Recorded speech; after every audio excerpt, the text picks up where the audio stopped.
আমরা এই কোরআনের পাখিদের সাথে নিজেরা সম্পৃক্ত থাকব। একটা ছোট্ট দৃষ্টান্ত দিয়ে শেষ করে দিব। ভারতবর্ষে এক দুষ্ট যুবক যে মদে অভ্যস্ত ছিল, মদে জিনায় অভ্যস্ত ছিল, কাজ একটাই ছিল, শুধু গুনার কাজ। আরেকটা তালেবে ইলম এমন ছিল কেরাসিনের অভাবে সে যে পড়বে এই টাকা তার কাছে নাই যে কেরাসিন ভরে, বাতিতে কেরাসিন ভরে সে পড়বে, এতটুক সামর্থ্য তার নাই। সে মাগরিবের পরে এক রাস্তার পাশে বসে কাঁদতেছে। ওই জিনাখুর, ওই দুষ্ট ছেলে মদকুর এই রাস্তা দিয়ে কোনো এক সময় যাইতেছিল, যাওয়ার পথে সে দেখতেছে একটা তালেবে ইলম কান্না করতেছে। সে জিজ্ঞাসা করলো, তুমি কাঁদো কেন? সে তার মনের আবেগ খুলে বলল, আমি টাকার অভাবে তেল কিনতে পারতেছি না, যে আমি ইলম শিখবো।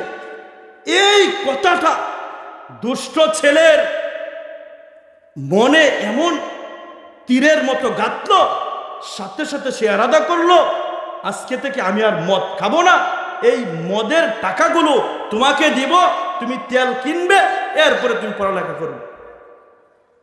ঘটনাক্রমে 2-3 দিন দেওয়ার পর ওই দুষ্ট ছেলেটা হঠাৎ মারা গেছে, হঠাৎ ইন্তিকাল করেছে।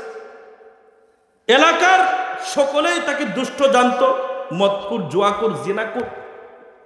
এই পরিচিত এলাকায় ছিল বিদায় মৃত্যুর পরে তার কাফন দাফন জানাজার কেউ ব্যবস্থা করে নাই।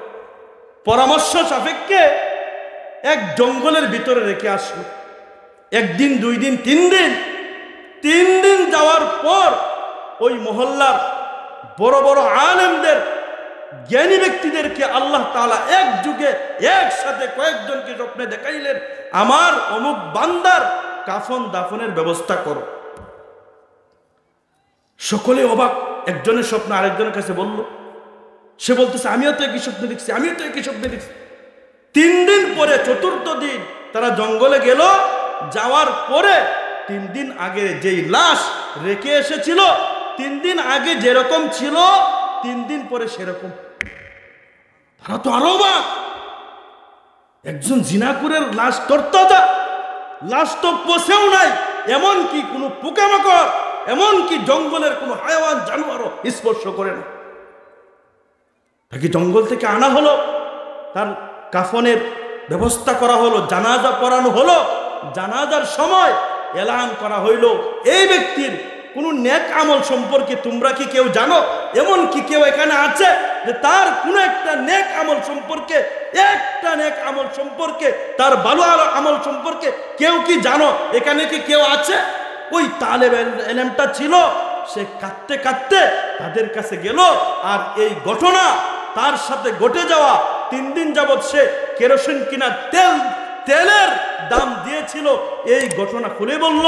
এই ঘটনা খুলে বলার সাথে সাথে উলামায়ে কেরামদের আর বুঝতে বাকি ছিল না, এই একটা ভালো আমল তালেবে ইলমদের সাথে সম্পৃক্ত রাখার কারণে আল্লাহ তাআলা তার জিন্দেগীর সমস্ত গুনাহ মাফ করে দিয়েছে। সুবহানাল্লাহ। আল্লাহ সুবহানাহু ওয়া তাআলা আমাদেরও হাজারো গুনাহ আছে, লাখো গুনাহ আছে, আমরা করেছি। নিজের জীবনের সাথে এই মাদ্রাসাটাকে ফিটিং করে নেন। মাদ্রাসার যা প্রয়োজন আছে আপনি অল্প 500, 1000 গোপনে হুজুরের কাছে দিবেন। হুজুর ছাত্র নিয়ে দোয়া করবে, ছাত্ররা পড়বে, আপনি সব পাইবেন। দুনিয়ার কেউ দেখলো না, মালিক দেখলো। মালিক এটাকে উসিলা করে আল্লাহ তাআলা মাফ করে দিতে পারেন। উনাদের মতো এরকম ওলি পীর এই মাদ্রাসা থেকেও বের হতে পারে। আল্লাহ সুবহানাহু ওয়া তাআলা আমাদেরকে আমল করার তৌফিক